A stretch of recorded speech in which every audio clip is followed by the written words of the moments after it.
తెలంగాణ రాష్ట్ర ప్రజలకు హోలీ పండుగ శుభాకాంక్షలు తెలిపారు రాష్ట్ర అటవీ, పర్యావరణం మరియు దేవాదాయ శాఖ మంత్రి కొండా సురేఖ.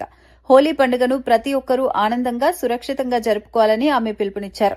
పండుగ సంబరాల్లో భాగంగా రసాయనిక రంగులను ఉపయోగించకుండా జాగ్రత్తలు పాటించాలని సూచించారు.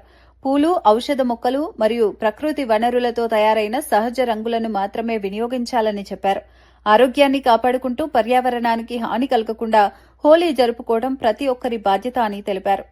ప్రజలందరికీ కూడా నా యొక్క విన్నపం, మరి హోలీ పండుగ సందర్భంగా కెమికల్ పౌడర్స్ వాడకుండా ఆర్గానిక్ పౌడర్స్ తోటి మాత్రమే దయచేసి హోలీ ఆడండి. ఎందుకంటే వాటి వల్ల ఎంతో మంది గతంలో కళ్ళు పోవడము, మరి ప్రాణాలు పోవడము ఇటువంటివి చాలా జరిగాయి. దాన్ని దృష్టిలో పెట్టుకొని, అదేవిధంగా పొల్యూషన్ ఎన్విరాన్మెంట్ కూడా దృష్టిలో పెట్టుకొని అందరూ కూడా ఆర్గానిక్ పౌడర్స్ మాత్రమే వాడాలని మీ అందరికీ కూడా విజ్ఞప్తి చేస్తా ఉన్నాను. తెలుగు ప్రజలందరికీ కూడా హోలీ పండుగ శుభాకాంక్షలు తెలియజేస్తూ, ఈ హోలీ పండుగ ఏ విధంగా మీరు రంగురంగులతో ఆడుకుంటున్నారో అదే విధంగా మీ జీవితం కూడా రంగురంగులుగా విలసిల్లాలని, ఆయురారోగ్యాలతో ఐశ్వర్యాలతో మీరందరూ కూడా హ్యాపీగా ఉండాలని కోరుకుంటూ, మరి అందరికీ కూడా మరొకసారి హోలీ పండుగ శుభాకాంక్షలు తెలియజేస్తా ఉన్నాను.